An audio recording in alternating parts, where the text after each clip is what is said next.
मंगल ज्ञान गंगा में आप सभी का स्वागत है।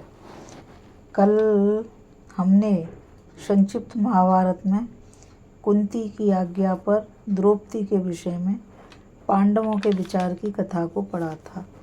आज हम धृष्टद्युम्न और द्रुपद की बातचीत तथा पांडवों की परीक्षा की कथा को पढ़ेंगे, जो कि इस प्रकार है।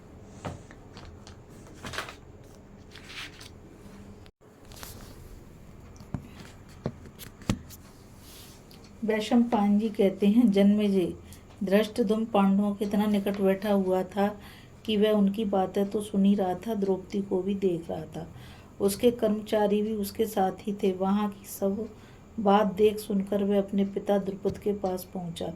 द्रुपद उस समय कुछ चिंतित हो रहे थे। उन्होंने अपने पुत्र धृष्टद्युम्न को देखते ही पूछा, बेटा द्रौपदी कहाँ गई? उसे ले जाने वाले कौन है? मेरी कन्या किसी श्रेष्ठ क्षत्रिय अथवा ब्राह्मण के हाथ में ही पड़ी है ना? कहीं किसी वेश्य या शूद्र को तो नहीं मिल गई? क्या ही अच्छा होता यदि मेरी सौभाग्यवती पुत्री नवरत्न अर्जुन को प्राप्त हुई होती। धृष्टद्युम्न ने कहा, पिताजी, जिस कृष्ण मृग चर्मधारी परम सुंदर नव युवक ने लक्ष्य भेद किया था, वह बड़ा ही फुर्तीला और वीर है, इसमें संदेह नहीं। जिस समय वह बहन द्रौपदी को साथ लेकर ब्राह्मणों और राजाओं के बीच से निकला, उस समय उसके मुख पर किसी प्रकार के संकोच का भाव नहीं था। उसकी वीरता देखकर राजा लोग क्रोध से जल भुन उठे और उन पर आक्रमण कर बैठे। उसके साथी पुरुष ने देखते ही देखते एक विशाल वृक्ष उखाड़ लिया और उससे राजाओं का संहार प्रारंभ कर दिया। कोई राजा उनका बाल बांका नहीं कर सका। वे दोनों मेरी बहन को लेकर नगर के बाहर कुमार के घर गए। वहां एक अग्नि के समान तेजस्विनी स्त्री बैठी थी। अवश्य ही वह उनकी माता होगी। उनके पास और भी 3 परम सुंदर नवयुवक बैठे हुए थे। उन्होंने अपनी माता के चरणों में प्रणाम करके द्रौपदी को प्रणाम करने की आज्ञा दी और अपनी माता के पास उसे रखकर सब भाई भिक्षा मांगने चले गए। भिक्षा लेकर लौटने पर द्रौपदी ने माता के आज्ञा अनुसार देवता ब्राह्मण आदि को दिया, उन लोगों को परोसा और स्वयं खाया। द्रौपदी उनके पैरों की ओर सोई। सभी लोग पुष्प और मृगचर्म बिछाकर धरती पर सो रहे थे। सोते समय वे लोग आपस में जो बातचीत कर रहे थे, वे ब्राह्मणों वेश्यों जैसी नहीं थी। वे सीधे युद्ध से संबंध रखती थी और वैसी बातें कुलीन क्षत्रिय ही किया करते हैं। मुझे तो ऐसा मालूम होता है कि हमारी आशा पूर्ण हुई है और अग्निदाह से बचे पांडवों ने ही हमारी बहन को प्राप्त किया है। धृष्टद्युम्न की बात से राजा द्रुपद को बड़ी प्रसन्नता हुई। उन्होंने तुरंत उनका परिचय प्राप्त करने के लिए अपने पुरोहित को भेजा।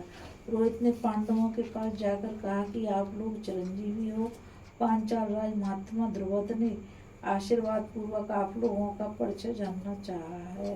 वीर युवकों, महाराज द्रुपद के मन में यह चिरकालीन अभिलाषा थी कि विशाल बाहु नवरत्न अर्जुन ही मेरी पुत्री का पाणी ग्रहण करें। उन्होंने मेरे द्वारा यह संदेश भेजा है। यदि भगवत कृपा से मेरी लालसा पूर्ण हुई हो तो बड़े आनंद की बात है। इस संबंध से मेरा यश पुण्य और हित होगा। युधिष्ठिर की आज्ञा से भीमसेन ने पुरोहित जी का आदर सत्कार किया। वे आनंद से बैठ गए और पूजा स्वीकार की। युधिष्ठिर ने कहा, भगवान राजा द्रुपद ने स्वयंवर करके अपनी पुत्री का विवाह करने का निश्चय किया था। वह क्षत्रिय धर्म के अनुकूल ही था। स्वयंवर करने का उद्देश्य किसी व्यक्ति के साथ विवाह करना तो नहीं था। इस वीर ने उनके नियमों का पालन करते हुए भरी सभा में उनकी पुत्री को प्राप्त किया है। अब राजा द्रुपद को पछताने की कोई आवश्यकता नहीं है। इसके द्वारा उनकी चिरकालीन अभिलाषा भी तो पूर्ण हो सकती है। जिस समय धर्मराज युधिष्ठिर इस प्रकार कह रहे थे, उसी समय राजा द्रुपद के दरबार से दूसरा मनुष्य वहां आया। उसने धर्मराज युधिष्ठिर से कहा कि महाराज, द्रुपद ने आप लोगों के भोजन के लिए रसोई तैयार करा ली है। आप लोग नित्य कर्म से निवृत्त होकर राजकुमारी कृष्णा के साथ वहां चलिए। सुंदर घोड़ों से जुते ये रथ आप लोगों के लिए खड़े हैं। धर्मराज युधिष्ठिर ने माता कुंती और द्रौपदी को एक रथ में बिठाया और पांचों भाई 5 विशाल रथों में बैठकर राजभवन के लिए रवाना हुए। राजा द्रुपद ने पांडवों की प्रवृत्ति की परीक्षा लेने के लिए राजमहल को अनेक वस्तुओं से सजा दिया था। फल, फूल, आसन, गाय, रस्सियां, बीज और कृषकोपयोगी वस्तुएं एक ओर सजाई गई थीं। दूसरी कक्षा में शिल्प कला के काम में आने वाले औजार रखे थे। तरह तरह के खिलौने एक और, दूसरी ओर ढोल, तलवार, घोड़े, रथ, कवच, धनुष, बाण, शक्ति, सृष्टि और भुषंडी आदि युद्ध की सामग्रियां शोभायमान थीं। उत्तम उत्तम वस्त्र आभूषण अन्य कक्षा में शोभा पा रहे थे। जिस समय पांडवों के रथ वहां पहुंचे, माता कुंती और राजकुमारी द्रौपदी तो रणवास में चली गईं। राजमहल की स्त्रियों ने बड़े आदर सत्कार के साथ उनकी अगवानी और सम्मान किया। इधर राजा, मंत्री, राजकुमार, उनके इष्ट मित्र, कर्मचारी और सम्मानित पुरुष पांडवों के शरीर की गठन, चाल ढाल, प्रभाव, पराक्रम आदि देखकर बहुत आनंद के साथ उनका स्वागत करने लगे। जो बड़े ऊंचे ऊंचे और बहुमूल्य राजोचित आसन लगाए गए थे, उन पर पांडव बिना किसी झटके जाकर बैठ गए।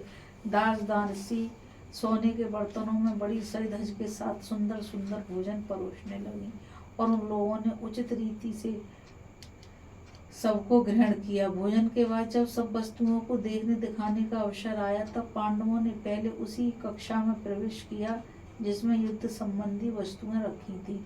उनका यह काम देखकर सभी लोगों के मन में निश्चय सा हो गया कि ये अवश्य ही पांडव राजकुमार हैं। पांचाल राज द्रुपद ने धर्मराज युधिष्ठिर को अलग बुलाकर कहा, आप लोग क्षत्रिय, वैश्य अथवा ब्राह्मण जो कोई भी हैं वे मुझे बताइए। कहीं आप लोग देवता तो नहीं जो मेरी पुत्री को प्राप्त करने के लिए इस देश में आए हों? धर्मराज युधिष्ठिर ने कहा, राजेंद्र, आपकी अभिलाषा पूर्ण हुई है, आप प्रसन्न हो। मैं महात्मा पांडु का पुत्र युधिष्ठिर हूँ। मेरे चारों भाई भीमसेन, अर्जुन, नकुल और सहदेव वहाँ बैठे हुए हैं। मेरी माता कुंती राजकुमारी द्रौपदी के साथ रणवास में है।